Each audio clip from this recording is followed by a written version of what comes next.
Okay, so hello everyone, good evening. How is everyone?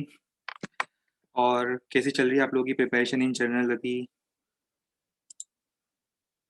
All good? चलिए बढ़िया, ठीक है। सो लास्ट टर्न पर एंजॉय किया था सब लोगों ने? लास्ट टर्न के कंसेप्ट्स एंजॉय किए थे? चलिए बढ़िया, क्योंकि आज हमें कुछ और नए कंसेप्ट्स पर वर्कआउट करना है। कुछ नए कंसेप्ट्स की हम बात करेंगे, जिसमें से आज हम लोग बात करेंगे स्लोप ऑफ अ टेंजेंट। बताएंगे टेंजेंट कैसे क्या ड्रॉ करना है, इसका स्लोप कैसे फाइंड करते हैं। एज वेल एज हम लोग बात करेंगे कंसेप्ट ऑफ मैक्सिमा मिनिमा। बिल्कुल सही, डबल डिफरेंशियल। दो बार डिफरेंशिएट करेंगे, हम सीखेंगे कैसे करते हैं डबल डिफरेंशिएट। और मैक्सिमा मिनिमा क्या होता है और इसके इंटरेस्टिंग एप्लीकेशंस हम मैक्सिमा मिनिमा कंप्लीट करने के बाद बताएंगे। मैक्सिमा मिनिमा के जो इंटरेस्टिंग एप्लीकेशंस होते हैं वो भी हम डिस्कस करेंगे। वो सब आएगा टॉपिक के एंड में। बट इससे पहले आज की जो स्टार्टिंग है, आज की स्टार्टिंग हम लोग वहीं से करेंगे जहां हमने लास्ट टाइम एंड किया था। आपको याद आ रहा होगा, हम लोग बात कर रहे थे चेन रूल की। एक बार जल्दी से एज अ रिमाइंडर आपको बता दूं, हम लोगों ने लास्ट टर्न पर रूल नंबर 5 स्टार्ट किया था, that is chain rule. D y by d x is d y by d u into d u by d x. मतलब बीच में हम एक नया फंक्शन लेकर आते हैं और उसके हेल्प से हम इस फंक्शन का डेरिवेटिव फाइंड करते हैं। चलिए, इसमें मुझे कुछ और प्रॉब्लम्स डिस्कस करने हैं जो आगे हो सकता है फिजिक्स में उस फॉर्मेट के प्रॉब्लम्स आ जाएं, कहीं पर यूज में आ जाए। तो थोड़ा सा उस फॉर्मेट पे थोड़ा सा और डिस्कशन पहले कर लेते हैं, राइट? चलिए, तो मैंने आपको बताया था, दोनों मेथड से बताया था किस तरह से आपको सॉल्व करना है। अब आज की स्टार्टिंग का जो फर्स्ट क्वेश्चन होगा,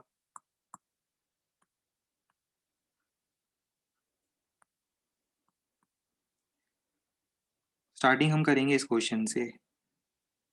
y equals to 2x plus 1 to the power of 4। आपको क्या फाइंड करना है? आपको फाइंड करना है, you have to find the value of dy by dx। करो जल्दी से ट्राई।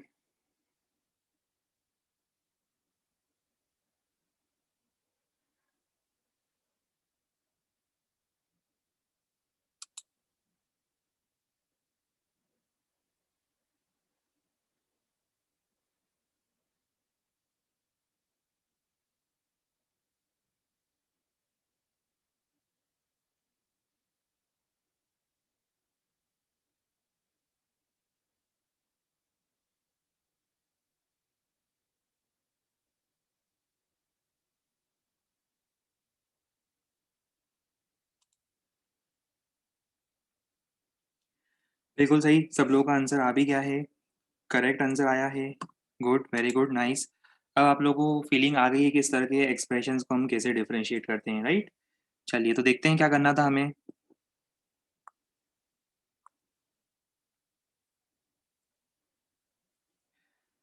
दोनों मेथड से बता देता हूँ। मेथड नंबर 1, जब हम x चेंज करेंगे तो सबसे पहले क्या चेंज होगा? 2x plus 1। x चेंज करने पर पहले 2x प्लस 1 चेंज होगा और उसके कारण उसकी जो फोर्थ पावर हमने रेस करी है वो चेंज होगी। तो ये टू स्टेप प्रोसेस हुआ, right? It is a two step process. So what will be our next step? हमारा नेक्स्ट स्टेप होगा, we can simply write that dy by dx जो हम फाइंड करना चाहते थे, that is we wanted to find the value of ये वाला function है ना। क्या मैं इसको फर्स्ट स्टेप में ऐसा लिख दूं, डी ऑफ 2x प्लस 1 की power 4 divided bye 2x plus 1 into D of 2x plus 1 divided by dx। देखो, इससे हम लोग लॉजिकली ये असर्ट करना चाहते हैं कि x चेंज होने पर 2x प्लस 1 चेंज होगा और 2x प्लस 1 चेंज होने पर 2x प्लस 1 की फोर्थ पावर भी चेंज होगी। तो ये दो स्टेप में काम हुआ अपना, ठीक है? x को चेंज करोगे तो 2x प्लस 1 चेंज होगा और 2x प्लस 1 चेंज होगा तो ऑटोमेटिकली उसकी फोर्थ पावर है वो भी चेंज होगी। अब सबसे पहले हम क्या करेंगे, ये जो ब्लैक कलर के ब्रैकेट में मैंने टर्म एंक्लोज किया है, दो टर्म्स आ रहे हैं हमारे पास। एक तो ये टर्म आ रहा है चेन रूल में, और मल्टीप्लीकेशन में दूसरा टर्म कौन सा आ रहा है? दूसरा टर्म आ रहा है black and blue. Black and blue. सबसे पहले हम बात करेंगे ब्लैक वाले फंक्शन की। चलो इसको सॉल्व करने की कोशिश करें। आपको पता है कैसे सॉल्व होता है ये फंक्शन? हम क्या करेंगे थोड़ी देर के लिए, 2x+1 को थोड़ी देर के लिए कुछ नया वेरिएबल डिफाइन कर देंगे। सो बेसिकली हमारा क्वेश्चन क्या है, d of u to the power of 4 divided by d u. कितना होता है ये? 4u³ बट वी नो की वैल्यू ऑफ u कितना है? 2x+1 का क्यूब। तो ये तो डिफरेंशिएट हो गया, मतलब इनडायरेक्टली ये डिफरेंशिएट हो गया, ब्लैक वाला डिफरेंशिएट हो गया, हमें ये एक्सप्रेशन दे रहा है। मल्टीप्लाइड बाय अभी ब्लू वाले को डिफरेंशिएट करना है, राइट? ब्लू वाले को अभी डिफरेंशिएट करना है। इसका डिफरेंशिएशन आपको पता है कितना होगा? वन स्टेप में लिख दूं आंसर इसका। मल्टीप्लाइड बाय 2x+1 का डिफरेंशिएशन सिर्फ 2, 1 का 0 और 2x का 2, x का 1 होता है। तो ये आपका ब्लू वाला टर्म आ गया। तो आपका फाइनल आंसर क्या होगा? इट विल लुक लाइक, आपका फाइनल आंसर दिखेगा आपको 8 इंटू 2x+1 की पावर 3। और किसी को सबकॉन्शियसली क्वेश्चन सॉल्व करना है, मान लो किसी को बिना कंसेप्ट लगाए सबकॉन्शियसली सेम क्वेश्चन सॉल्व करना है, so we have yet another method, method number 2। क्या फाइंड करना था हमें? 2x+1 की फोर्थ पावर थी।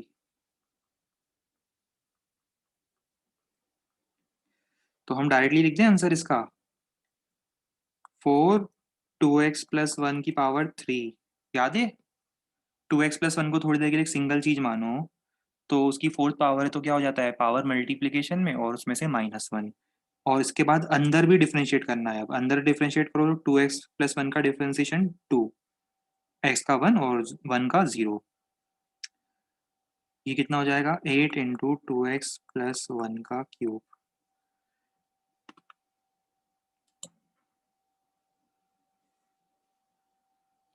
अभी किसी को इसमें डाउट हो अब, तो जल्दी से मुझे इन्फॉर्म कर दो। अगर किसी को अब ये चेन रूल क्लियर नहीं हो रहा है तो मुझे इन्फॉर्म कर दो। ज़्यादा ज़्यादा क्या होगा? मैं आपको क्लास से बाहर निकाल दूंगा, और क्या होगा इससे ज़्यादा। पर डरना नहीं है आपको, बिल्कुल पूछ सकते हो आप।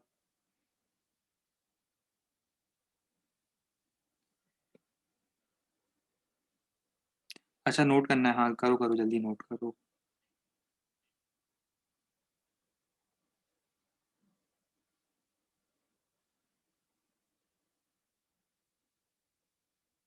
दो कहाँ से आया? दो मैजिक से आया। दो जो है वो मैजिक से आया। मेथड 2 में 2 कहाँ से आया देखो। कोई बात नहीं। मुझे बताओ, आपने कभी 2x+1 को डिफरेंशिएट करा है? सपोज अगर y सिर्फ इतना होता तो इसको डिफरेंशिएट करना आता है? 2x+1 का होमवर्क करते हो टाइमली, प्रैक्टिस करते हो टाइमली सब लोग, तो हो जाता है इजीली। 2x+1 में ये 2 एज इट इज, x का डिफरेंशिएशन कितना होता है? 1, और 1 का डिफरेंशिएशन 0। आपको याद है मैंने इस तरह के क्वेश्चन कराए थे स्टार्टिंग में?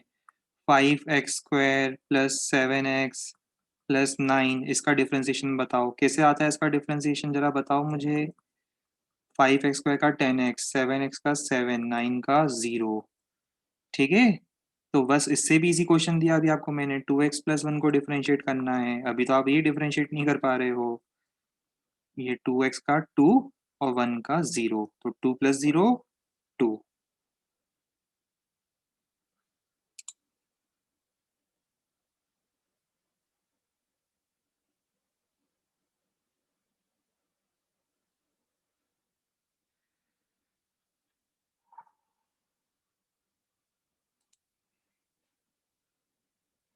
मेथड 1 जिसने नोट नहीं किया है वो अब इसका स्क्रीनशॉट ले ले, और बाद में आप इजीली नोट कर सकते हो।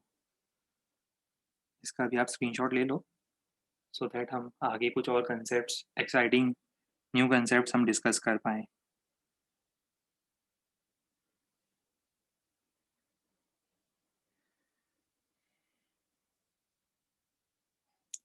चलिए अब इसके बाद एक क्वेश्चन और करना है आपको ट्राई।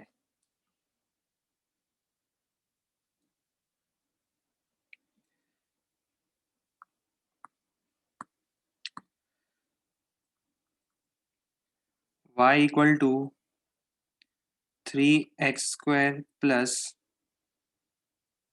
9x की पावर 5 आपको फाइंड करना है dy/dx।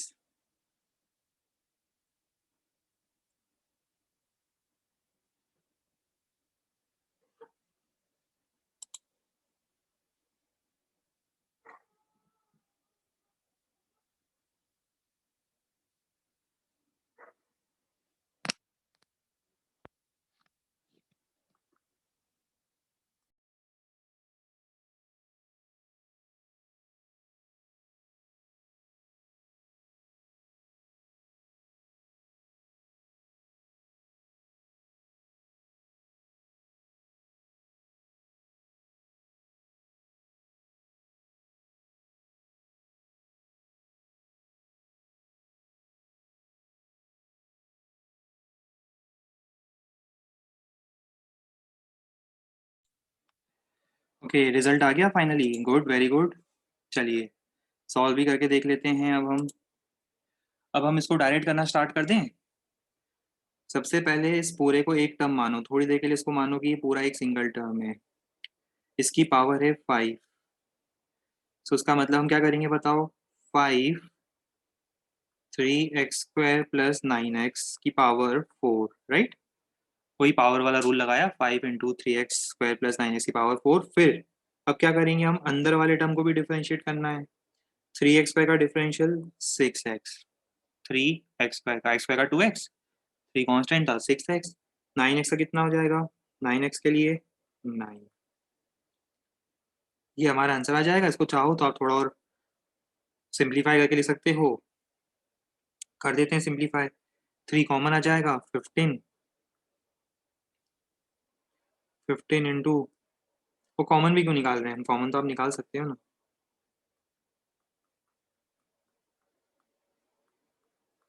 यही फाइनल आंसर है। चाहो तो आप इसमें से 3 कॉमन निकाल लेना, इसमें से 3 कॉमन निकाल लेना, आपको रिजल्ट मिल जाएगा। ठीक है, सेम आंसर आएगा वो।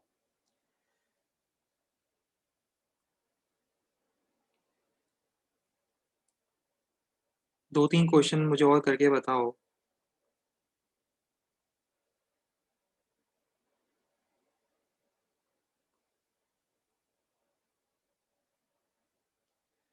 y equal to root of x² plus 5।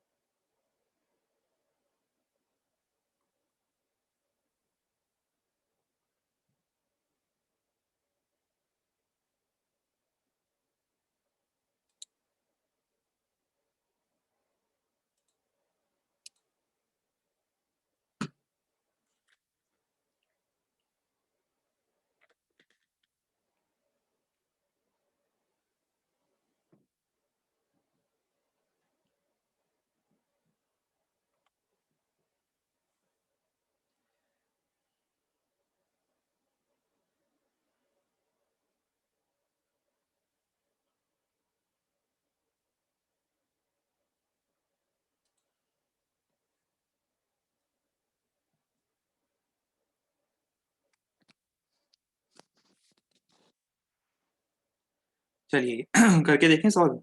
इसको पहले स्टेप में हम क्या लिखेंगे, y equal to x² plus 5 की पावर 1/2।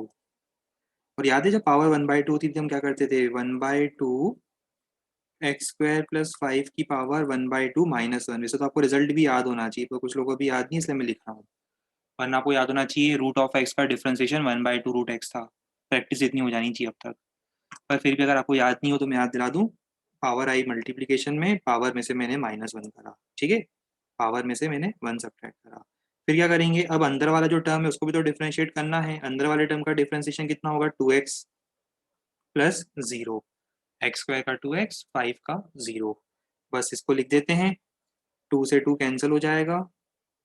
क्या आ जाएगा बताओ, x upon square root of x² plus 5। किसी को कंफ्यूजन हो तो मुझे इन्फॉर्म कर देना।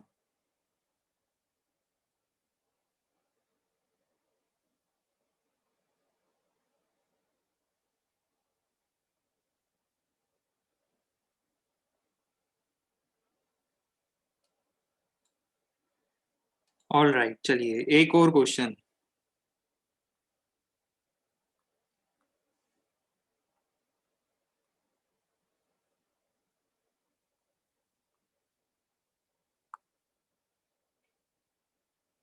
ये है साइन क्यूब एक्स, मतलब समझ आता है, साइन एक्स का क्यूब।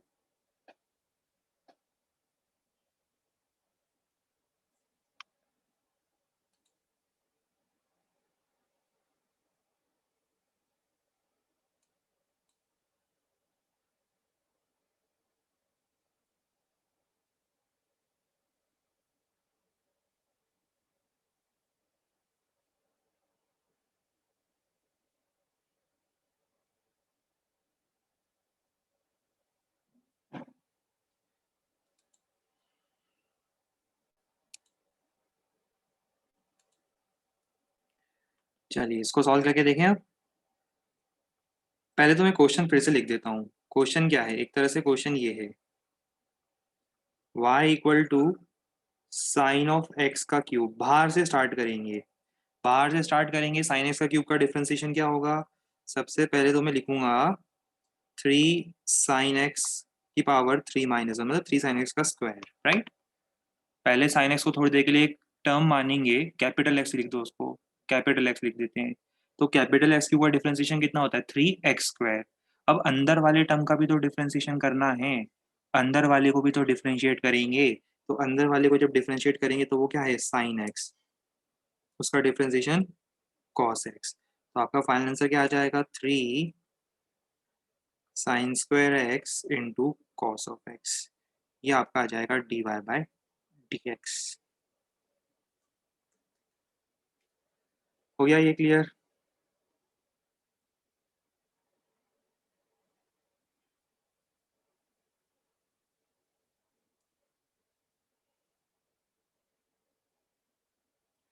चलिए अब इसके बाद मैं थोड़ा सा एक टेक्निकल पॉइंट है जो हम आगे बहुत ज़्यादा यूज़ करेंगे, अभी से मैं आपको इन्फॉर्म करना स्टार्ट कर दूं, क्लियर करना स्टार्ट कर दूं। एक क्वेश्चन के फॉर्म में है, पर वो क्वेश्चन मैं सॉल्व करूंगा, आपको सिर्फ थोड़ी देर के लिए ऑब्जर्व करना है, ठीक है। चलिए, क्वेश्चन मैं बता रहा हूँ, सॉल्व भी मैं करूंगा, आपको थोड़ी देर सिर्फ ऑब्जर्व करना है, आप सिर्फ अभी ऑब्जर्वेशन मोड में हो। सपोज हमारे पास एक सर्कल है, ये है सर्कल, और लेटर से सर्कल का जो रेडियस है, इनिशियल रेडियस आपको दिया हुआ है। इस सर्कल का इनिशियल रेडियस आपको दिया हुआ है, कितना ले? 21 centimetre. Will make our calculation very easy. ठीक है, 21 सेंटीमीटर दिया हुआ है। और मान लो कि मैं इसका रेडियस चेंज कर देता हूँ, नया रेडियस कर देता हूँ 21.02 सेंटीमीटर। ये इनिशियल रेडियस है, ये क्या है? ये इनिशियल रेडियस है, ये फाइनल रेडियस है।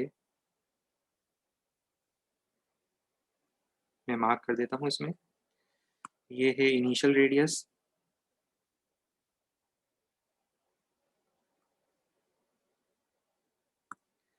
ये है फाइनल रेडियस।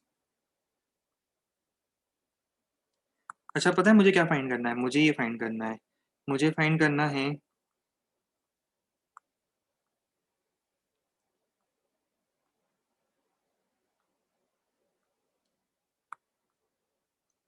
पर आप लोग नहीं करोगे, आप लोग सिर्फ इधर देखोगे। हमें फाइंड करना है कि सर्कल का रेडियस बढ़ाने पर उसके एरिया में कितना चेंज आता है। अच्छा, आप इमेजिन करो, अगर सर्कल का रेडियस मैं थोड़ा सा बढ़ा दूंगा तो क्या उसके एरिया में चेंज आएगा या नहीं आएगा? आएगा ना चेंज, हमें एरिया में चेंज फाइंड करना है, राइट। अच्छा, अब एक काम करते हैं, हम सपोज करते हैं कि हमने डिफरेंशिएशन नहीं पढ़ा। अगर हम डिफरेंशिएशन नहीं पढ़ते तो उसके बिना हमारी लाइफ कैसी होती, पहले हम ये इमेजिन करते हैं, ठीक है। तो अभी आपको सॉल्व नहीं करना है, सॉल्व वगैरह सब मैं ही करूंगा, आपको सिर्फ इधर देखना है, ऑब्जर्व करना है कि किस तरह से हम लोग यहाँ पर कंसेप्ट अप्लाई करते हैं मैथ्स का।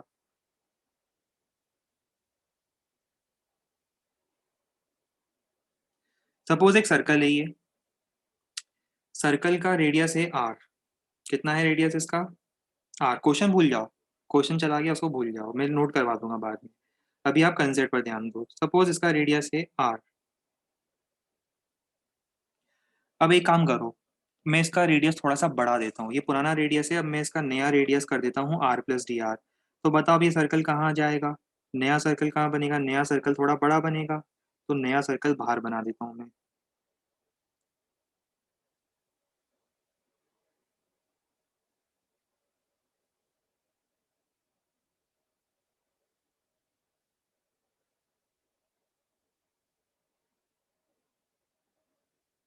ठीक है, चल जाएगा इससे काम? अच्छी ड्राइंग है ये बिल्कुल, है ना? नया रेडियस कितना हो गया? नया रेडियस हो गया r plus d r. R plus d r. जरा मुझे इसमें ये बताओ कि इसमें डी आर क्या है? ये देखो इसमें डी आर मैं बताता हूँ क्या है, पहले मैं लिख देता हूँ नया radius is r plus d r. D r जो है ना, ये डिस्टेंस है, ये वाला डिस्टेंस होगा, ये थिकनेस होगी एक तरह से, राइट? ये एक्स्ट्रा थिकनेस होगी डी आर। दिख रहा है आपको डायग्राम में? डायग्राम को मैं काम करता हूँ, जूम कर सकते हैं ना इसको हम, ऑप्शन है हमारे पास। नहीं है शायद ऑप्शन इसमें जूम करने का। चलो तो इसको ऐसे ही लिखते हैं, ये है डी आर। थोड़ा सा रेडियस बढ़ा दिया, नया एरिया आ गया। अच्छा, अगर आप मान लो 10th क्लास के स्टूडेंट होते तो पता है आप क्या करते हैं? आपसे कोई पूछता what is the change in area, तो आप पता है क्या बोलते हैं? Change in area. आपसे कोई पूछता what is the value of change in area, आप बोलते बहुत इजी क्वेश्चन है sir, change in area will be equal to final area minus initial area.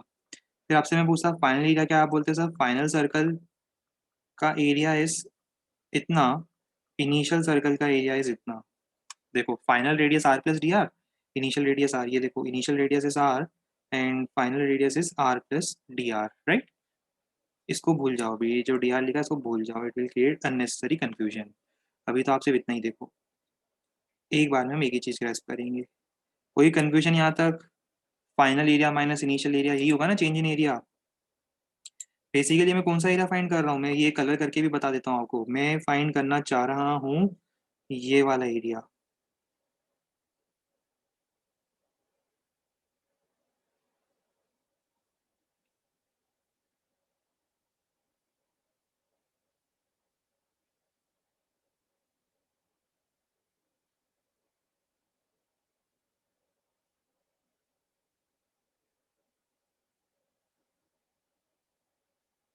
ठीक है, मैं ये एरिया फाइंड करना चाह रहा हूँ। तो ये एरिया फाइंड करने के लिए मैंने क्या करा, आउटर सरफेस एरिया मतलब outer area minus inner area कर दिया। इसी एक्सप्रेशन को मैं सिंप्लीफाई करने की कोशिश करूंगा। इसी एक्सप्रेशन को मैं सिंप्लीफाई करना चाहता हूँ। आपको पता है सिंप्लीफाई कैसे होगा? Pi a square plus b square plus 2ab minus r square. ये जो आर स्क्वायर है ना सेकेंड वाला, पाई कॉमन निकाल लिया, आर स्क्वायर कैंसिल कर दो, रिजल्ट क्या आएगा? पाई 2r dr plus d are square. अब इसमें आपको याद है डी आर का स्क्वायर बहुत छोटा होगा, डी आर है 0.02। आप कैलकुलेट करके देख लेना, आपको समझ में आ जाएगा कि वो बहुत छोटा होगा स्क्वायर, 0.02 का स्क्वायर 0.0004, ऑलमोस्ट नेग्लिजिबल। तो आपका रिजल्ट क्या आएगा? ये दोनों कैंसिल हो गए, वो जीरो हो गया, आपका रिजल्ट आया approximately equal to 2 πr dr। यह है आपका चेंज इन एरिया। अब इसके बाद इसमें अपन वैल्यू रख के देखें क्या आता है, वैल्यू रख के देखें क्या आता है। तो 2 पाई आर, आर कितना था? 21 सेंटीमीटर। और डी आर कितना है? आर था 21 centimetre, D R means change in are, change in are is 0.02, change in are is 0.02।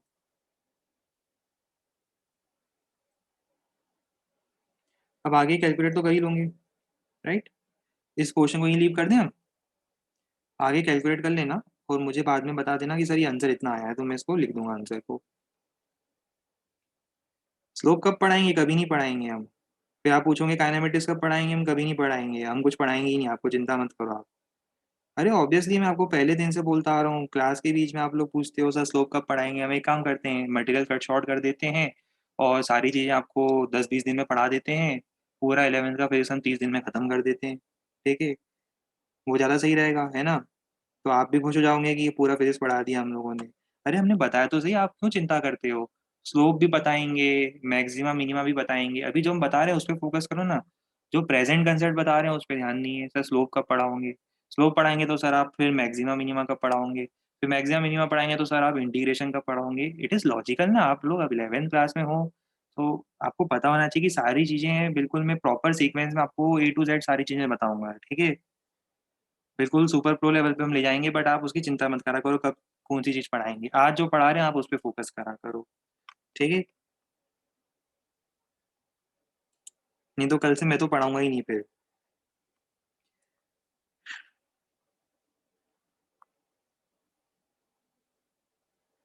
इतनी इंटरेस्टिंग बात बता रहा हूँ, उस पर ध्यान दो ना। ये डी ए आ गया, ठीक है। इसको भी भूल जाओ आप, तो ये एक्सप्रेशन देखो, मेन एक्सप्रेशन अपने काम का ये है।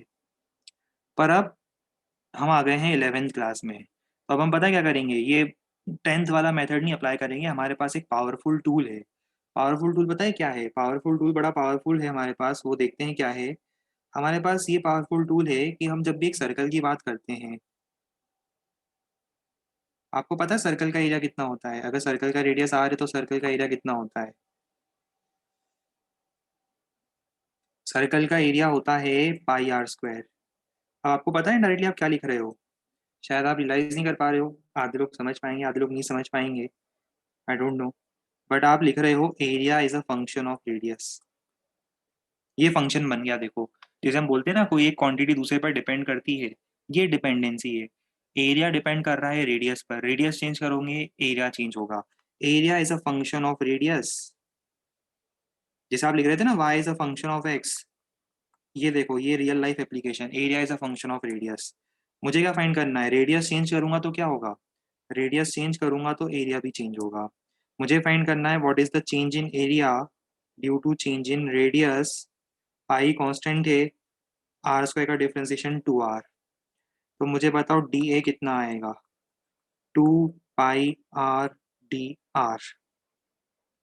दिख रहा है? डी ए, डी आर को उधर ले जाओ, 2 पाई r डी आर। और आपके शायद थोड़ा सा लॉजिक में एक चीज़ ऐड हुई होगी, किस तरह से एरिया का चेंज बहुत इजीली वही आया है जो आपने पढ़ा था पहले। 2 पाई r डी आर वही आ रहा है, 2 पाई r D r. D A वाली सर फिर से एक्सप्लेन कर दें? देखो, नहीं हुआ क्या क्लियर ये? अच्छा, चलो कर देते हैं एक्सप्लेन। ये लो, अब देखो कुछ समझ में आ रहा है? अरे पाई आर स्क्वायर को डिफरेंशिएट करना है मुझे। पाई आर स्क्वायर को डिफरेंशिएट करने का तरीका सीखा है आपने? अच्छा चलो एक काम करो, छोड़ो। y equal to pi x square, इसको डिफरेंशिएट करना आता है क्या? कमजोर लॉजिक वाले हो। कहीं से कहीं तक मुझे आप लोग अभी तो इंजीनियर नहीं लग रहे हो। अब कैसे बनाऊंगा आप लोगों को इंजीनियर, वो मुझे ही पता है बस। है ना, बिल्कुल कमजोर लॉजिक वाले हो। देखो, अब मैं आपका थोड़ा लॉजिक डेवलप करता हूँ। ये y दिख रहा है आपको? y दिख रहा है? दिखा y? अब ये जो y है ना, ये y को आप ऐसा समझ लो, ये y को ऐसा समझ लो कि बैकग्राउंड में ये अब y नहीं है, बैकग्राउंड में ये a है। अब ये y नहीं है, बैकग्राउंड में क्या है ये? y की जगह देखो, आपको बैकग्राउंड में अब दिखना चाहिए a, और x की जगह क्या दिखना चाहिए? r। y की जगह a, x की जगह r, y की जगह a, x की जगह r। वही चीज कर रहा हूँ ना मैं, जो पढ़ाया आपको मैंने अभी।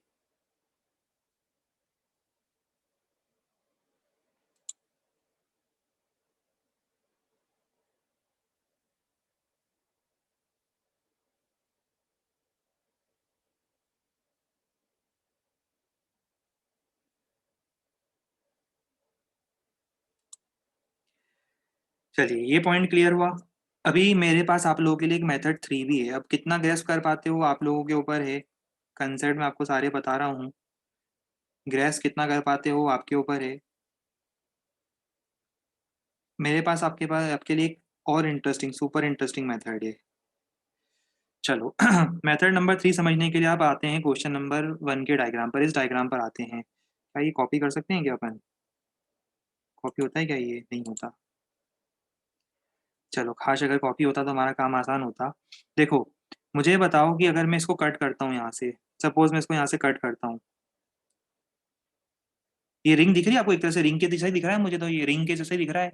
अगर मैं इस रिंग को कट करूंगा और रिंग को कट करके स्ट्रेट कर दूंगा, रिंग को कट करके स्ट्रेट करूंगा तो क्या होगा? कुछ आइडिया दे सकते हो? ये हमारा ओरिजिनल डायग्राम था।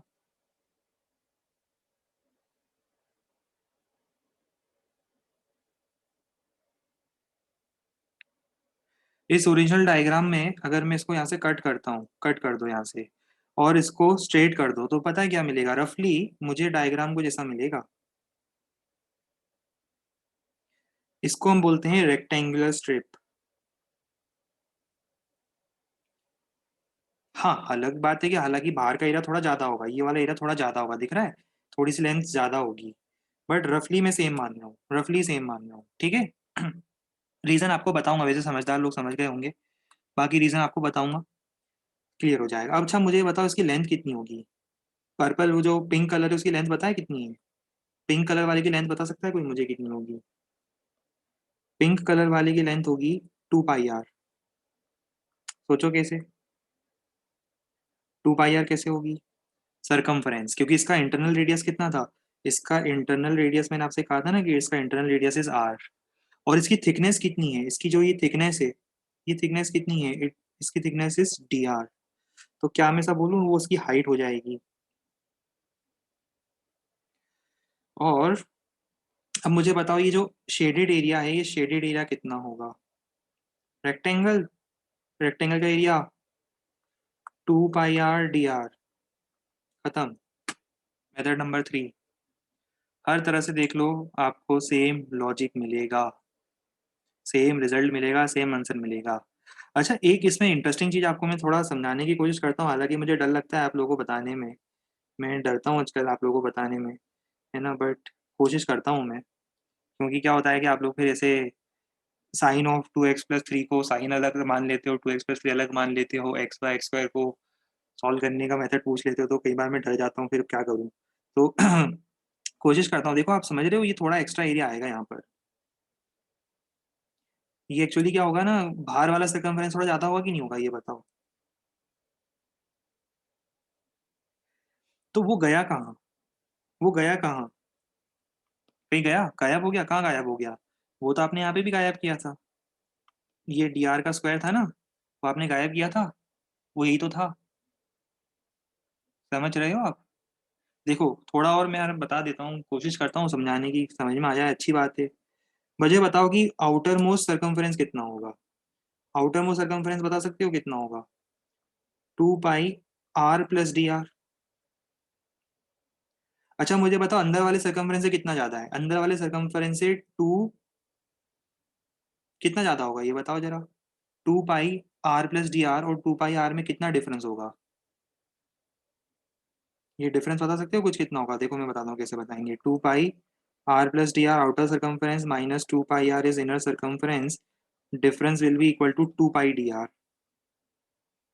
2 पाई डी आर का जो ये डिफरेंस है, क्या मैं ऐसा बोल दूं कि इन दोनों को अगर मैं ज्वाइन कर दूं, देखो ये जो दो ट्रायंगल दिख रहे हैं, इन ट्रायंगल्स को अगर मैं ज्वाइन कर दूं, एक ये वाला ट्रायंगल बता रहा हूँ, और इस वाले ट्रायंगल को अगर मैं रिवर्स करके ज्वाइन कर दूं तो मुझे एक रेक्टेंगल मिल जाएगा।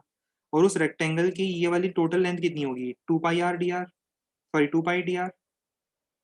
दिख रहा है 2 पाई डी आर। और ये कितना होगा, ये होगा डी आर। तो ये कितना हो जाएगा 2 पाई डी आर का स्क्वायर। और यही वो टर्म है जो आप एक तरह से वहां पर नेग्लेक्ट करने की कोशिश कर रहे थे। यही इसी टाइप का टर्म था जो आपने वहां पे नेग्लेक्ट करने की कोशिश करी थी, क्योंकि वो डी आर छोटा था, उसका स्क्वायर और छोटा हो गया था, तो आपने क्या करा था, उसको नेग्लेक्ट कर दिया था। वही टर्म यहाँ पे नेग्लेक्ट होता हुआ दिख रहा है। तो आपको बात समझ में आनी चाहिए कि जो चीज़ हम लोगों ने लिखी है directly 2 pi are d are, वो कैसे लिखा है, ठीक है। बट अदरवाइज की डिटेल्स की जरूरत नहीं है हमारे लिए। It is sufficient to know this method कि 2 पाई आर ये हो गया और डी आर इज इसकी thickness, right. D r is इसकी थिकनेस, तो इसका जो एरिया हो जाएगा ये हो जाएगा इतना, ठीक है। जल्दी से इसको नोट करो, फिर हम लोगों को एक और वो देखना है क्वेश्चन।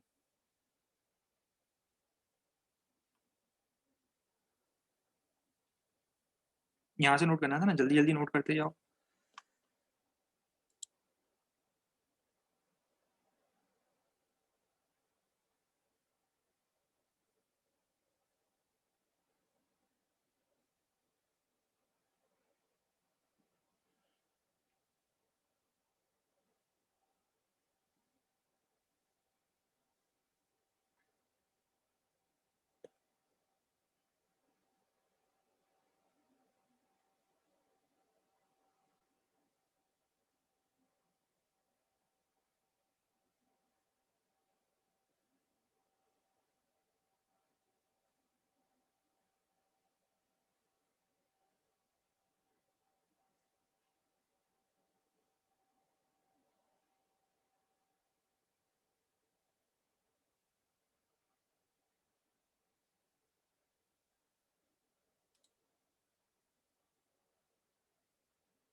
नहीं, आपने खराब क्वेश्चन पूछा है, इसलिए हम बीच क्लास में उसको रुकना नहीं चाह रहे थे, पर आप रिपीटेटेड क्वेश्चन पूछ रहे हो, हम बता देते हैं। देखो, रेडियस के ऊपर एरिया डिपेंड कर रहा है, एरिया के ऊपर रेडियस नहीं डिपेंड कर रहा है। आप रेडियस चेंज करोगे तो एरिया चेंज होगा। एरिया चेंज करने पर ऑब्वियस बात है रेडियस तो चेंज होगा ही, बट ऐसा नहीं बोलेंगे कि radius is a function of area. करने को तो कर सकते हो, पर आप पहले क्या चेंज करोगे? रेडियस चेंज करोगे तभी तो एरिया चेंज होगा। रेडियस चेंज करने पर सर्कल कैसे बनाते हो? रेडियस लेके सर्कल बनाते हो कि एरिया लेके सर्कल बनाते हो? पहले रेडियस लेते हो, फिर सर्कल बनाते हो, फिर उससे हमें सर्कल का एरिया मिलता है। तो हम ऐसा बोलेंगे एरिया डिपेंड्स ऑन रेडियस। ऐसा नहीं बोलेंगे कि radius depends on area. Area depends on radius.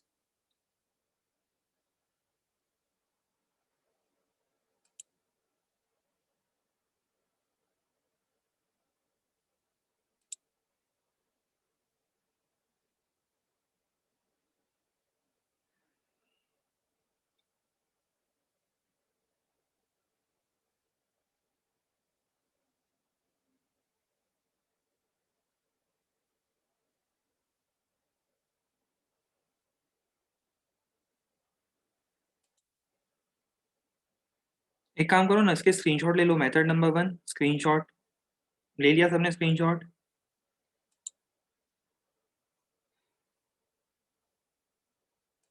चलो अब आगे मेथड नंबर 2।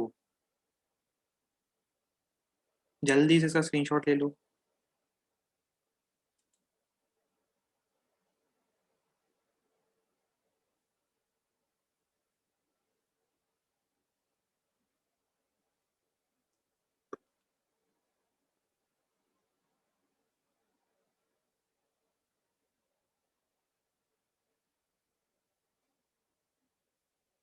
अच्छा, क्लास में लिखना चाहते हो? लिखो, चलो लिखो, क्लास में लिख लो।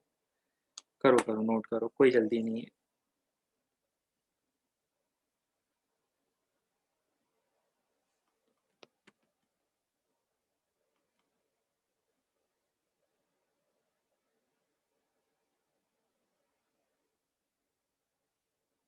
अच्छा, बाद में मन नहीं करता लिखने का? ठीक है, मैं समझ गया, कोई बात नहीं। I can understand your problems. ये लो, आराम से लिखो, कोई जल्दी नहीं है।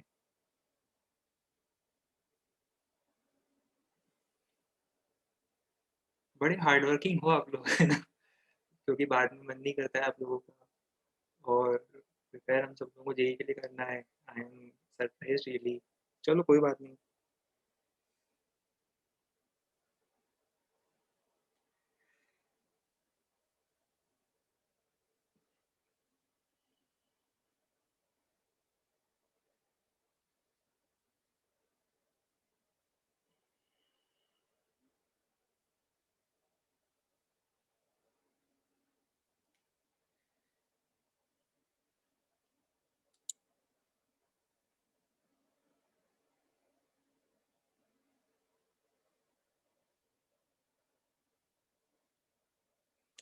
चलिए अब let's move on to method number 2।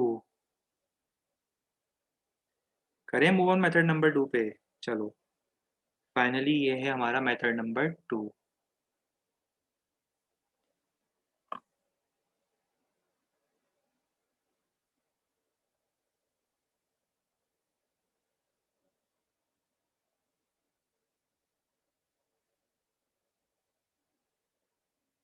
अच्छा, ये सब जो मैं आपको पढ़ा रहा हूँ ना अभी, ये जैसे 2 पाई आर डी आर, आगे जाकर ये फिजिक्स में हम लोग यूज़ करेंगे। Centre of mass, rotational motion, और आगे बहुत सारे टॉपिक्स होंगे जहाँ पर मैं ये इस तरह से इसको यूज़ करूँगा, राइट? मैथमेटिकल क्वेश्चन को। तब प्लीज़ आप लोग ये डाउट मत पूछना कि सर आपने ये 2 पाई आर डी आर कैसे लिख दिया। मैं ये एज्यूम करके चल रहा हूँ, जो मैं आज पढ़ा रहा हूँ वो चीज़ आपके माइंड में अब आगे फॉर एवर जो है रिकॉर्ड में रहेगी। क्योंकि आगे हम इन सब चीज़ों का यूज़ करेंगे, फिजिक्स में एक्सटेंसिव यूज़ करेंगे। और तब किसी ने पूछा है अगर कि सर ये कैसे आ गया, तो फिर बड़ी प्रॉब्लम हो जाएगी फिर तो।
चलिए, अब मैं आपको यही क्वेश्चन बताना चाहता हूँ, सेम क्वेश्चन बताना चाहता हूँ but for a case of sphere.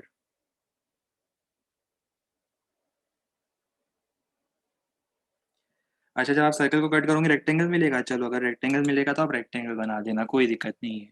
वैसे मिलेगा ट्रिपीजियम बट अभी कोई दिक्कत नहीं, आप उसको रेक्टेंगल मान लो, जैसे मैंने रेक्टेंगल बनाया ना, आप रेक्टेंगल मान लो, अभी चिंता वाली बात नहीं, आप 12th के मैथ्स में पढ़ोगे अब। ठीक है, अभी अपना को फिजिक्स स्टार्ट करना है तो आप वो मैथ्स में पढ़ोगे, है ना।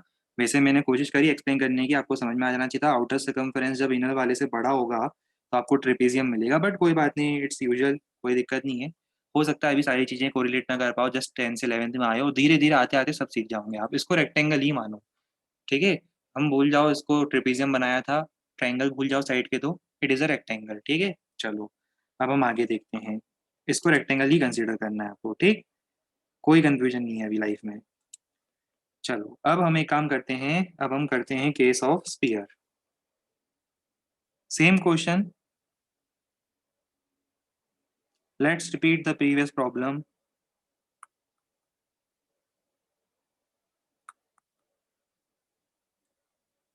फॉर स्पीयर हमें फाइंड करना है, देखो सुनना ध्यान से, मुझे क्या फाइंड करना है पता है, मुझे इस बार मेरा इंटरेस्ट इस बात में है, मुझे फाइंड करना है कि what is the change in volume.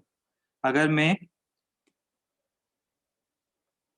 हमें फाइंड क्या करना है, that is we have to find, मैं क्वेश्चन ही लिख देता हूँ, find change in volume of the sphere if it's radius is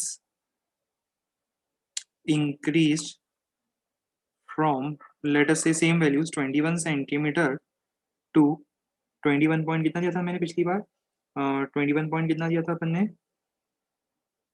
02 है, 21 टू 21.02। चलो इसको भी मैं सॉल्व करूंगा, आपको देखना है सिर्फ, just wait and watch. Method number 1, हम क्या करते पता है, final volume minus initial volume करते तो हमें चेंज इन वॉल्यूम मिल जाता। मेथड नंबर 1 मेरे पास ये था कि change in volume will be equal to final volume minus initial volume. क्या आप मेरी हेल्प कर सकते हो फाइनल वॉल्यूम में?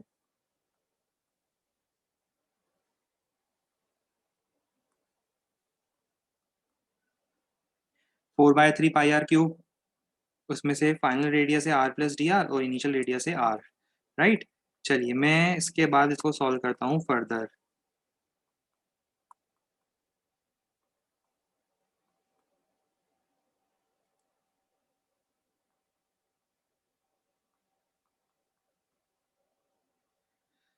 a cube plus b cube plus, पता है ना, 3a² b प्लस 3ab²। अब देखें इसमें से क्या क्या काम का नहीं है हमारे, r³ से r³ कैंसल, डी आर अगर छोटा है तो छोटी क्वांटिटी का स्क्वायर और क्यूब तो और छोटा होने वाला है, छोटी क्वांटिटी का स्क्वायर और क्यूब और छोटा हो जाएगा, तो tending to zero, tending to zero, the only term जो रह जाएगा it is 3r² D R, 3 से 3 में कैंसिल कर रहा हूँ, result will be 4πr² D R, that's it, 4πr² D r is change in volume. ये था लॉन्ग मेथड जो 10th क्लास का स्टूडेंट जनरली यूज़ करता है, प्रेफर करता है, लाइक करता है, बट जो मैथ्स वाले लोग होते हैं वो ज़्यादा अच्छा मेथड यूज़ करते हैं, क्योंकि अब they have the very powerful tool at their disposal. और पावरफुल टूल क्या है, पावरफुल टूल इज कि we can make use of differential calculus, कि यहाँ पर हम लिख सकते हैं कि स्पीयर का वॉल्यूम कितना होता है, 4/3 पाई r क्यूब। तो क्या मैं ऐसा बोल दूं कि this volume is a function of radius, volume is a function of radius, radius पे डिपेंड कर रहा है। We have to find the change in volume due to change in radius. 4π/3 constant है, इस एक्सप्रेशन को देखो, 4π/3 कांस्टेंट है, बाहर आ जाएगा, r³ का डिफरेंशिएशन कितना होता है, 3r²। राइट। अब इसमें से 3 से 3 कैंसिल कर दो, 4 पाई r² दिख रहा है आपको, और डी आर को मल्टीप्लीकेशन में ले जाओ, dv equal to 4 pi r² dr।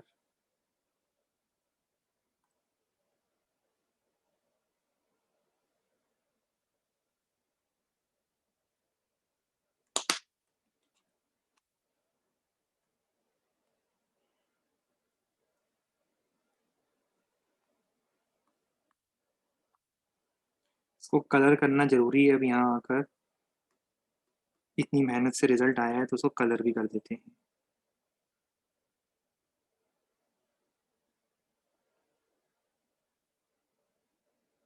ठीक है, मेथड नंबर 3 बताएं कि क्या करें, बताओ, थक तो नहीं गए हो?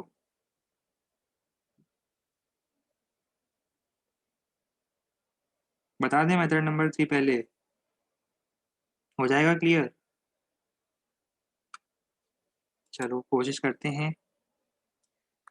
मेथड नंबर 3 में अब आपको थोड़ा ना इमेजिन करना पड़ेगा, क्योंकि 3 डायमेंशन है। 2 डायमेंशन तो हम बना सकते हैं, 3 डायमेंशन तो अभी हमारे पास कोई ऐसी टेक्नोलॉजी है नहीं ना, 3 डायमेंशन को बनाने की ऐसे कोई अभी टेक्नोलॉजी तो है नहीं। तो 2 डायमेंशन में आपको इमेजिन करना पड़ेगा 3 डायमेंशन की चीज को। सपोज ये एक स्पीयर है, सपोज ये यहाँ पर एक स्पीयर है, और मैं इसका रेडियस थोड़ा सा बढ़ा देता हूँ, तो नया स्पीयर बाहर बनेगा। थोड़ा सा रेडियस बढ़ा दूंगा तो नया स्पीयर कहाँ बनेगा, बाहर बनेगा।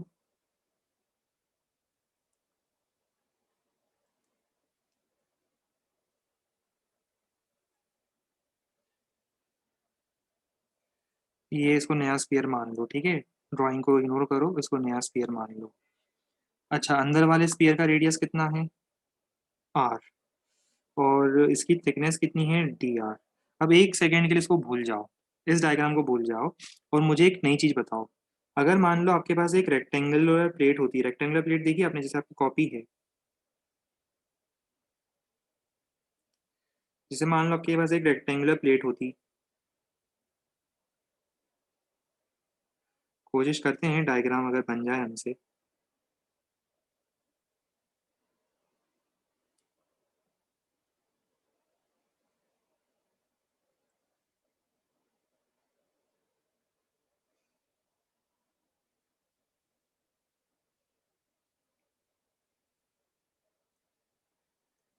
थोड़ा सा 3D तो दिख रहा होगा आपको, है ना? रेक्टेंगुलर प्लेट है, और मुझे बताओ अगर इसका मैंने आपसे बोल दिया कि ये जो एरिया है, एरिया समझ में आता है? एरिया मतलब हम बात कर रहे हैं इस वाले एरिया की, मैं कलर करके बता देता हूँ आपको। लेट अस यूज, कौन सा कलर यूज करें, ये कलर ट्राई करते हैं। ये वाला एरिया दिख रहा है आपको? सपोज मैं आपसे बोलता हूँ कि इसका ये वाला एरिया है ए, और इसकी जो थिकनेस है टी, थिकनेस को टी बोल दिया मैंने, ठीक है, तो उसका मुझे बताओ वॉल्यूम कितना होगा। एरिया इंटू थिकनेस, ऐसे निकालते हैं ना, या ऐसा बोल लो कि बेस एरिया इंटू हाइट, इसको आप हाइट मान लो थिकनेस को, तो आप ऐसे ही लिखते, एरिया इंटू थिकनेस, राइट।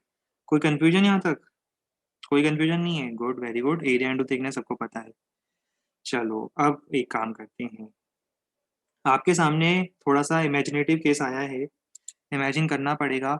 ये स्पीयर है, अब अगर मान लो मैं इसको कट कर देता, वैसे एक्चुअल में कभी इसको कट करके मैं 2D में कन्वर्ट नहीं कर सकता, बट मान लो समहाउ मेरे पास एक एबिलिटी आ गई है जिससे मैं इसको कट करके 2D में कन्वर्ट कर दूं। तो जरा मुझे बताओ 2D में जब ये कन्वर्ट होता, तो जो ये प्लेट बनाता, 2D में कन्वर्ट होने के बाद जो ये प्लेट बनाता, उस प्लेट का बेस एरिया कितना होता? इमेजिन कर पा रहे हो? मैंने इस स्पीयर को ओपन कर दिया, कट करा और ओपन करके इसको मैंने हैमर करके एक प्लेट में कन्वर्ट कर दिया, इस स्पीयर को मैंने एक प्लेट में कन्वर्ट कर दिया, जो कि वैसे होगा नहीं रियलिटी में, 3 डायमेंशन को आप 2 डायमेंशन वैसे कन्वर्ट नहीं कर सकते, बट समहाउ मान लो मैंने इसको कन्वर्ट कर दिया, इसको हैमर करा, बहुत मेहनत करी, हैमर करा, सब कुछ करा, और suppose finally I have succeeded in converting this object somehow into a plane object। बस मुझे इतना बता दो, उस केस में, उस केस में मुझसे बस इतना बता दो कि इसका ये वाला एरिया कितना होता है, ये वाला एरिया। तो कलर कर देते हैं। मैं बात कर रहा हूँ इस एरिया की।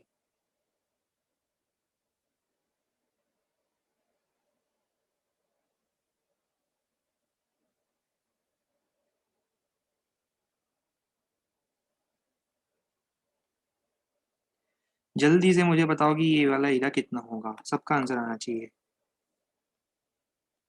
पाई r square. I am so proud of you people. I am really so proud of you people कि मैं बता नहीं सकता। कोई बात नहीं। It happens. 4 pi r square. Right. सोचना क्यों।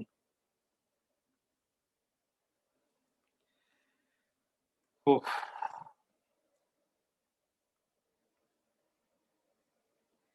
इसको ओपन करो। इमेजिन करो ये 4 पाई आर स्क्वायर था।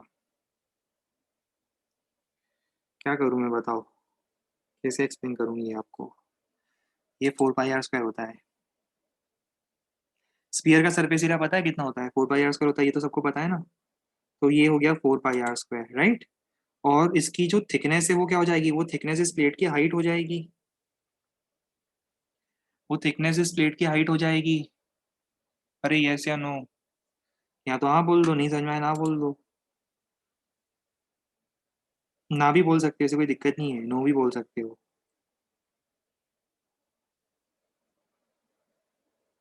यस वाले कितने हैं, नो वाले कितने हैं?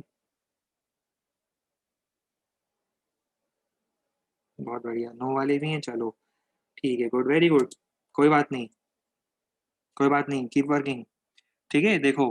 क्या होता है, एक स्पीयर लो। आप एक स्पीयर देख रहे हो, ये जो मैंने हॉलो स्पीयर लिया है, इमेजिन करो आपके पास एक हॉलो स्पीयर। कॉस्को की बॉल देखी है आपने? कॉस्को की बॉल होती है ना हॉलो स्पीयर, वैसा हॉलो स्पीयर है आपके पास, ठीक है। वो बॉल टूट गई। अब आपने उसको क्या करा, खोल दिया और उसको हैमर करके उससे एक प्लेट बना दी, खोल के उसको हैमर करके प्लेट बना दी। तो जो बॉल का इनर सरफेस एरिया था वो कितना था? इस बॉल का इनर सरफेस एरिया देखो, मैं ब्लैक कलर में कर रहा हूँ। स्पीयर का एरिया पता है आपको? Surface area of sphere. Sphere का सरफेस एरिया कितना होता है? 4 पाई आर स्क्वायर। इसको ओपन करोगे तो आपको उतना ही सरफेस एरिया मिलेगा, ये देखो। कलर करा है ना, 4 पाई आर स्क्वायर, वो सरफेस एरिया मिला। और जो इसकी थिकनेस थी, वो थिकनेस कहाँ गई? वो थिकनेस इस प्लेट की थिकनेस हो गई, डी आर। दिख रहा है डायग्राम में? D r is the thickness of this plate. ठीक है। अभी क्लियर हुआ ये?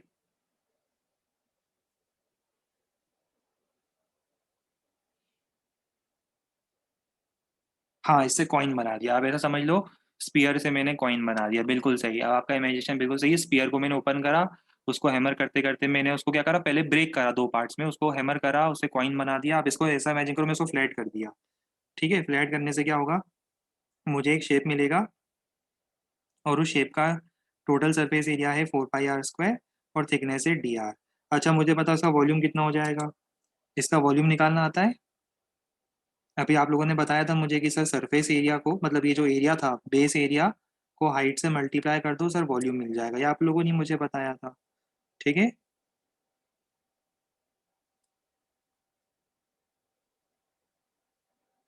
ये हो गया।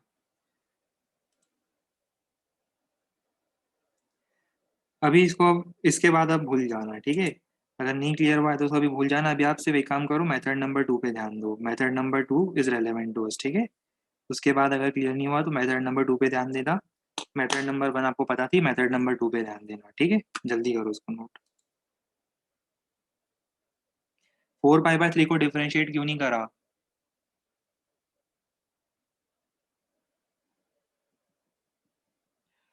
4 पाई बाय 3 को डिफरेंशिएट क्यों नहीं करा हमने? कंट्रोल उदय, कंट्रोल। क्या करें? कंट्रोल उदय, कंट्रोल। तो था ना वो, माइंड में गन लोड हो जाती है। कौन सी मूवी में था वो?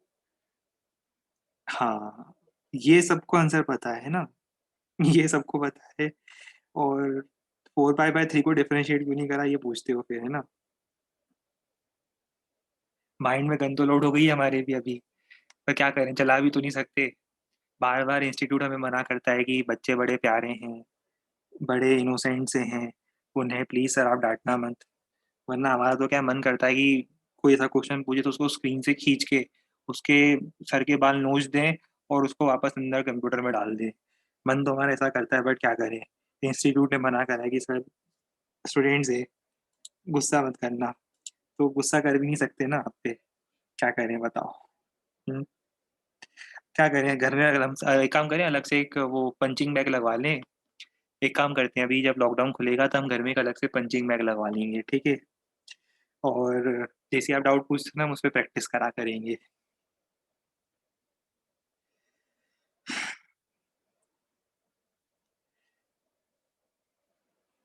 क्योंकि क्या होता है आप हमें इतने स्ट्रेस में डाल देते हो ना ऐसा डाउट पूछ के और हम आपको क्या बड़ी-बड़ी चीज़ें समझाने की कोशिश कर रहे हैं। 4 पाई आर स्क्वायर को डी-आर से मल्टीप्लाई कर दो। हम आपको क्या-क्या कुछ नहीं इमेजिन कराने की कोशिश कर रहे हैं, है ना?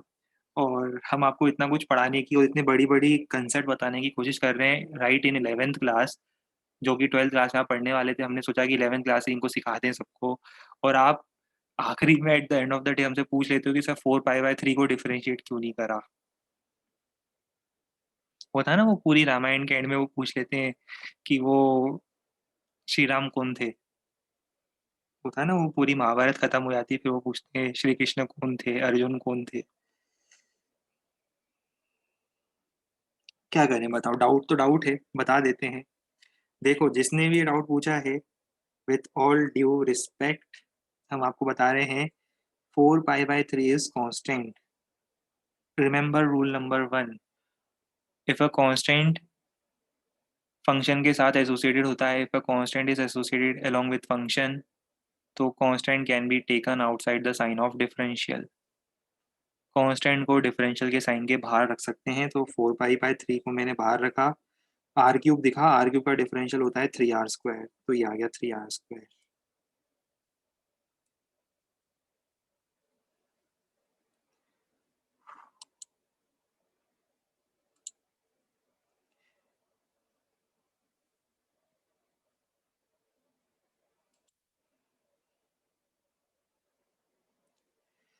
बुरा लगा क्या फिर से आप लोगों को आज जब मैंने कुछ बोला आपको तो?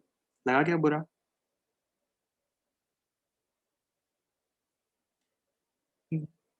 नहीं लग जाना चाहिए, अब तो लग जाना चाहिए बुरा, मतलब अब तो क्या है लग जाना चाहिए। मुझे तो इतना बुरा लग रहा है, आपको भी लगना चाहिए बुरा। जब आप पूछते हो पूरा पढ़ाने के बाद 4 पाई बाय 3 को डिफरेंशिएट क्यों नहीं करा, तो सोचो मुझे कितना बुरा लगा होगा। तो उस हिसाब से अगर आपको बुरा लग भी जाए तो कोई दिक्कत नहीं है।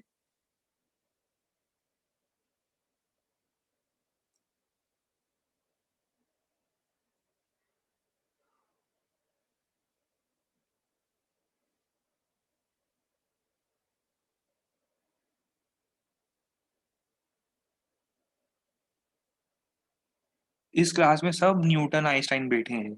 न्यूटन, आइंस्टाइन, केल्विन, फैराडे सब न्यूटन मतलब बिल्कुल बड़े-बड़े बिल्कुल ग्रेट माइंड्स जो बोलते हैं ना अपन बिल्कुल जीनियस माइंड्स वो सब बैठे हैं।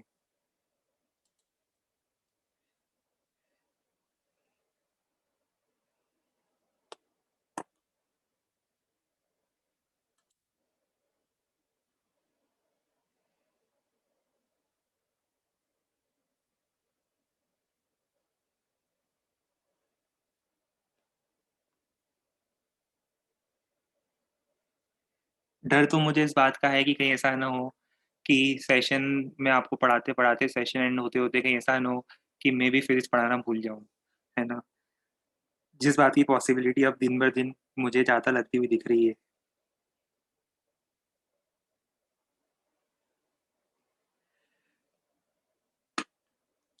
फिर एक काम करेंगे 12th में हम लोग फिर से एलन में साथ में एडमिशन लेंगे, ठीक है?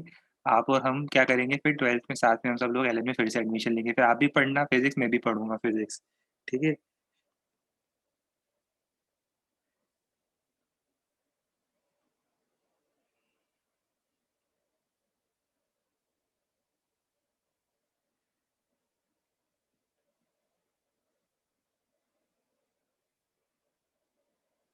फिर मैं भी ये करूँगा जब स्फीयर को ओपन करेंगे ना तो मैं उसको ओपन करने के बाद उसका area surface area pi r square बताऊँगा।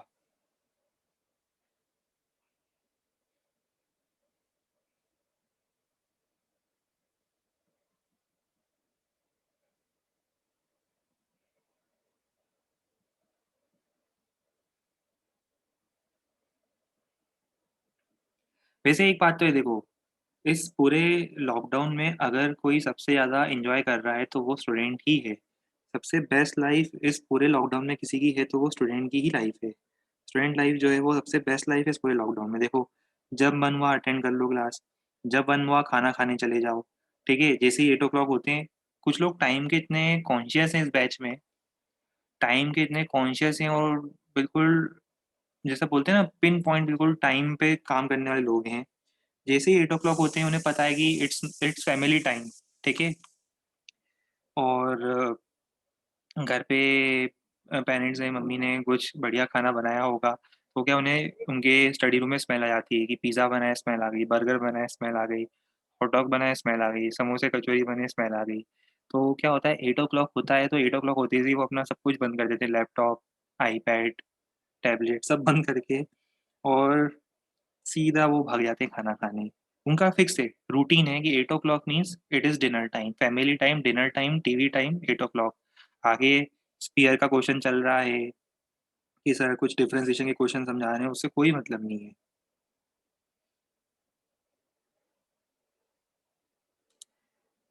कितनी फ्रीडम है स्टूडेंट लाइफ में सोचो।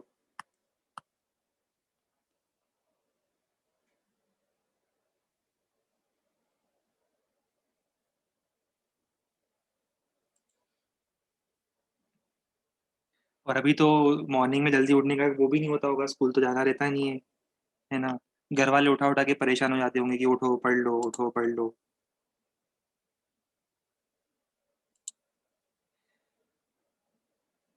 बढ़िया है, एन्जॉय करो अच्छे से।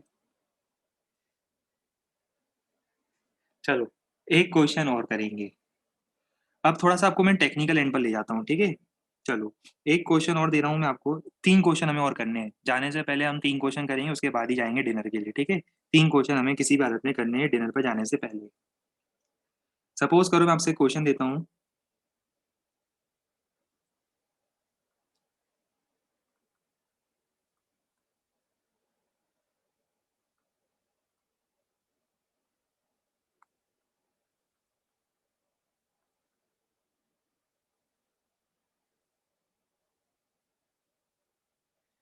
लेट अस से इसको मैंने लिख दिया alpha metre per second.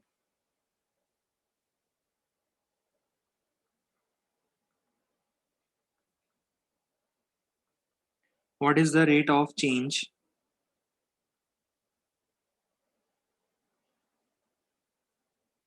In the question का A part,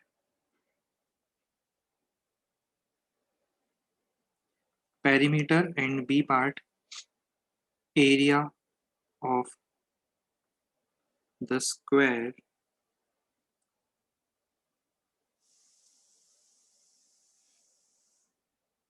eight the instant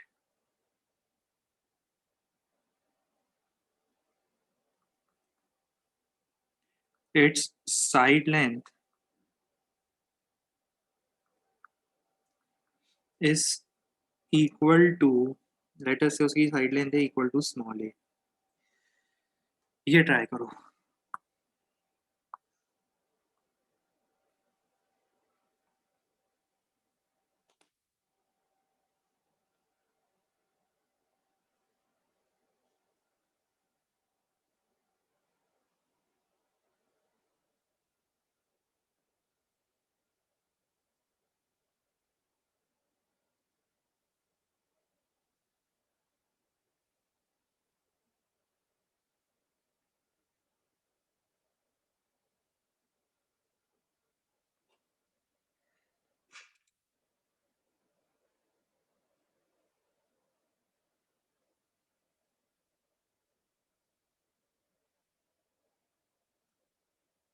side length 0 है?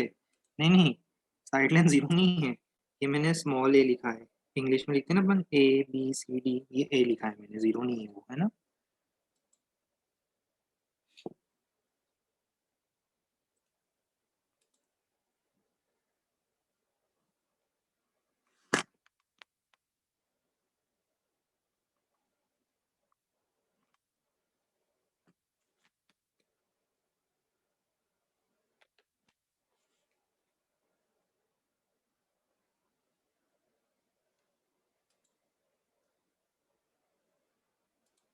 देखो, अब मैं एक काम करता हूँ, आपको थोड़ा-सा इसका इंट्यूशन एक्सप्लेन करने की कोशिश करता हूँ।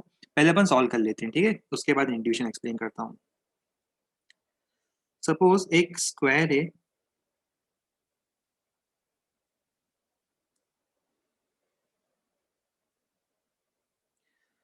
स्क्वायर की साइड लेंथ हमें दी हुई है स्मॉल ए के इक्वल, ठीक है। Side length of the square suppose small a क्यों, थोड़ी देर के लिए मैं एक्स मान रहा हूँ, सपोज वो एक्स है। तो मुझे बताओ इस इंस्टेंट पर एरिया कितना होगा। पेरीमीटर बताओ, चलो पेरीमीटर से स्टार्ट करते हैं। पेरीमीटर होगा, पेरीमीटर को क्या लिखें, एल लिख देते हैं, चलो। पेरीमीटर को मैं एल से रिप्रेजेंट कर रहा हूँ, एल हो जाएगा कितना, 4x।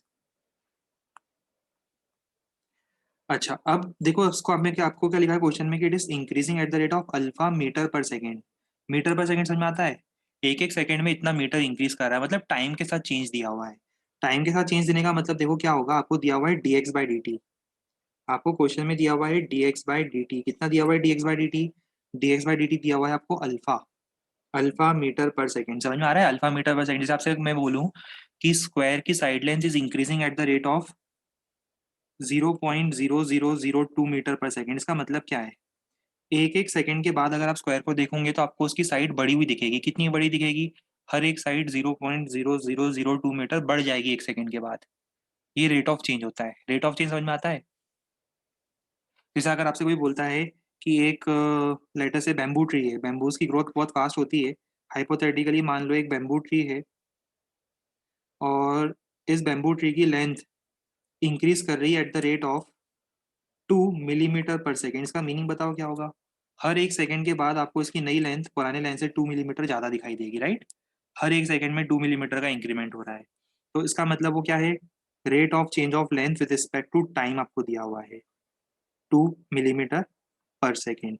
तो उसी तरह से आपको यहाँ क्या दिया हुआ है, आपको दिया हुआ है यहाँ पर कि side length is x, side length is increasing at the rate of alpha, dx by d T आपको दिया, टाइम के साथ रेट दिया हुआ है इस बार देखो, it is increasing at the rate of alpha metre per second, means time के साथ दिया हुआ है।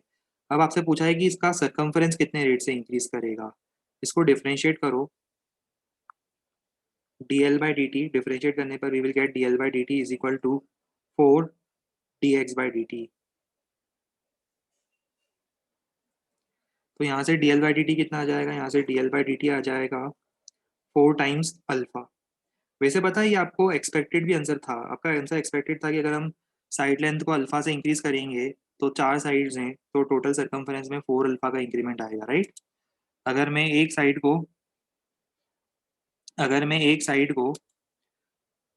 को मान लो मैं 0.2 mm से इंक्रीज करता हूँ पर सेकेंड 0.2 mm से इंक्रीज करता हूँ, तो मुझे बताओ चारों साइड कितने से इंक्रीज हो जाएगी, टोटल मिला के 0.8 mm से। तो इट वॉज एक्सपेक्टेड आंसर की आंसर आना चाहिए, है ना।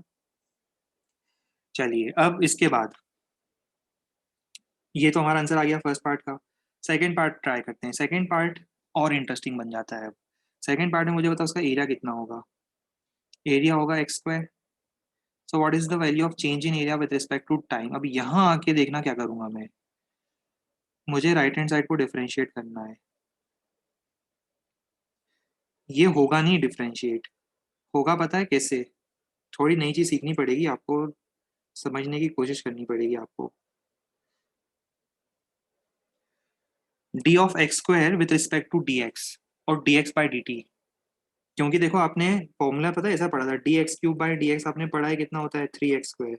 आपने ये थोड़ा पढ़ा है कि D x cube by d t कितना होगा, वो थोड़ा पढ़ा है आपने। तो उसको क्या करना पड़ेगा आपको, D x square by d T को आपको लिखना पड़ेगा D x square by d x into d x by d T, chain rule. कुछ क्लियर हो रहा है ये क्या कर रहा हूँ मैं, ये आपको फाइंड करना था। देखो यहाँ तक तो क्लियर है ना सबको, a equal to x square तो d a by d t equal to d x square by d t, right. Left hand side right hand side को मैंने टाइम के रिस्पेक्ट में डिफरेंशिएट करा। तो left hand side right hand side को time के respect में differentiate करने के बाद मुझे जो राइट हैंड साइड में एक्सप्रेशन मिल रहा है, ये डिफरेंशिएट करने के लिए मुझे इसको लिखना पड़ेगा इंटू डी एक्स और d x by d t, making use of chain rule. इसका डिफरेंशिएशन पता है आपको कितना होता है, 2x।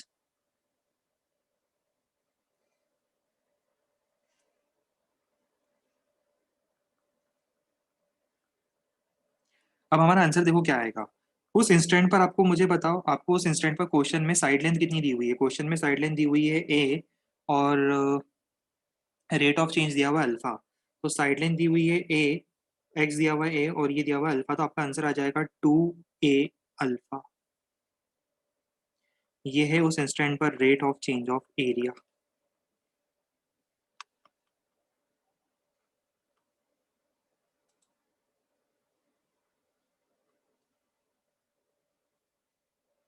हाँ, सबके मैसेज आ रहे हैं, बहुत सारे मैसेज आ रहे हैं हमारे पास। पेरीमीटर वाले पार्ट में थर्ड स्टेप समझ में नहीं आया। देखो पेरीमीटर वाले पार्ट में थर्ड स्टेप क्या है, फर्स्ट स्टेप ये है, सेकंड स्टेप ये है, थर्ड स्टेप ये है कि मैंने क्या करा, इस पूरे एक्सप्रेशन को टाइम के रिस्पेक्ट में डिफरेंशिएट करा, लेफ्ट हैंड साइड और राइट हैंड साइड को टाइम के रिस्पेक्ट में डिफरेंशिएट करा। तो d l by d t, four constant x का differentiation d x by d t, फिर d x by d t कितना दिया हुआ है आपको, अल्फा, तो वो रख दिया। कर लो इसको भी नोट।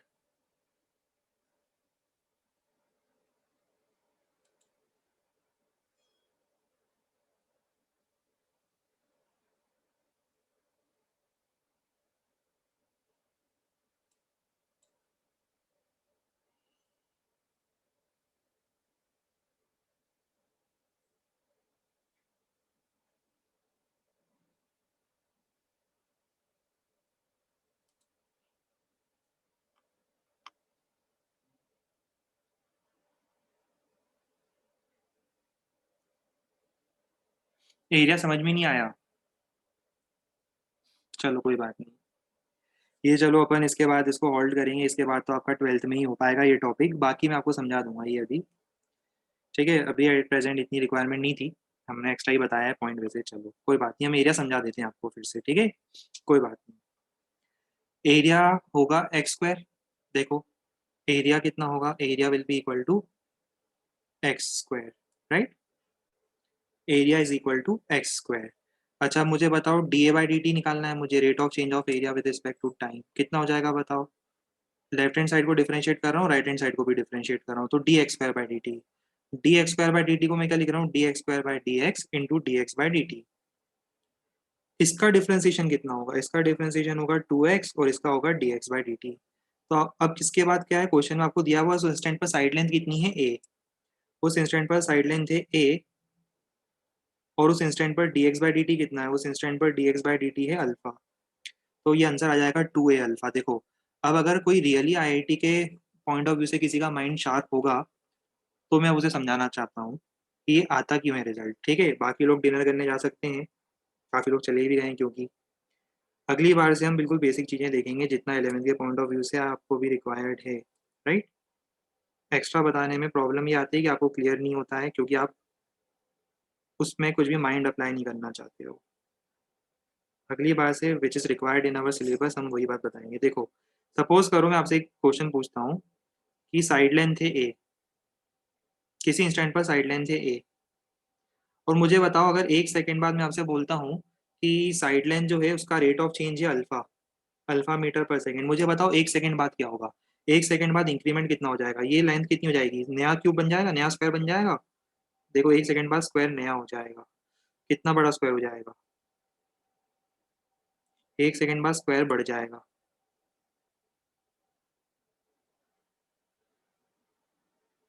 एक सेकंड बाद स्क्वायर बढ़ के कुछ ऐसा दिखेगा आपको। समझ में आया, अच्छी बात है, नहीं समझ में अभी लोड मत लेना, आप ट्वेल्थ के मैथ्स में पढ़ोगे अब, ठीक है। ये हो जाएगा इतना, और एक सेकंड में कितना इंक्रीमेंट आएगा बताओ, एक सेकंड में अल्फा का इंक्रीमेंट आएगा।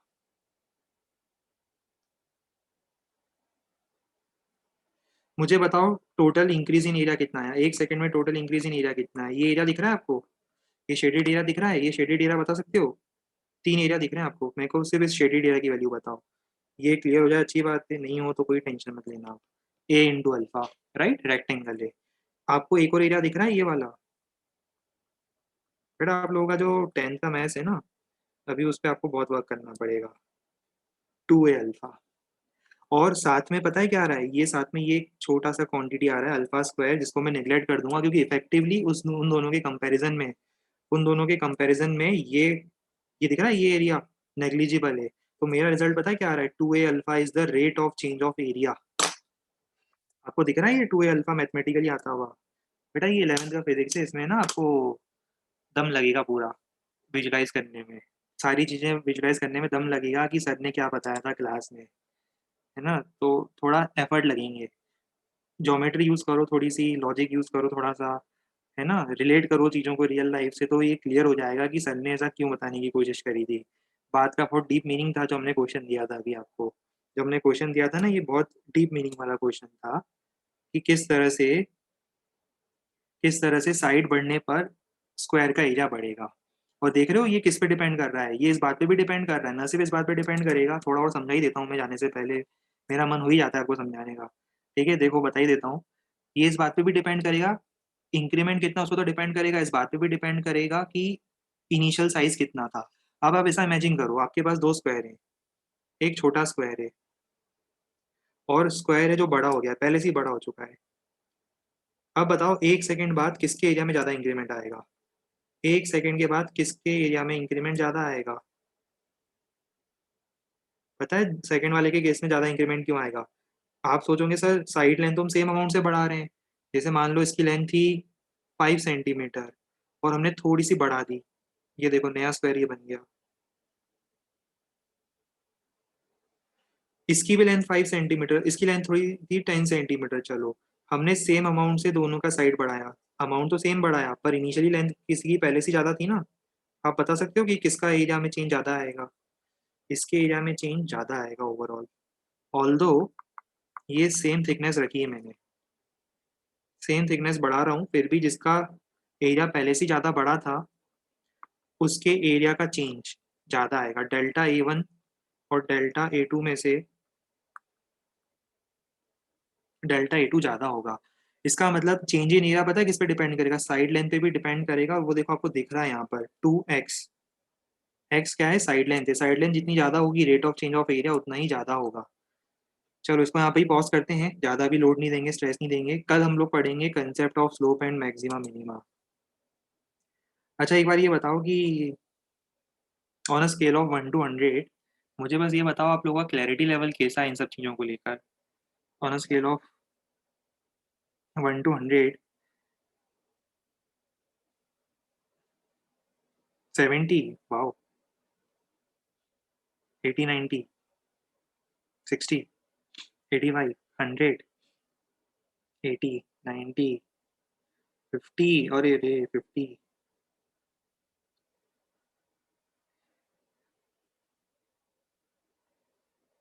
चलो तो on an average 80 to 90% understanding है, कोई बात नहीं।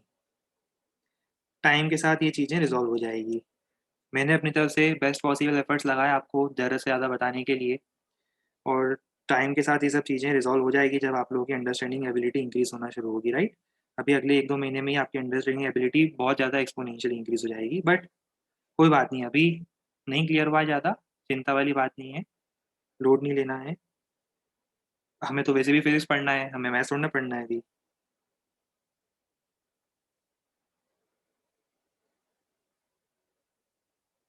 पैरामीटर में वो जो पेरीमीटर है ना, पेरीमीटर में कोई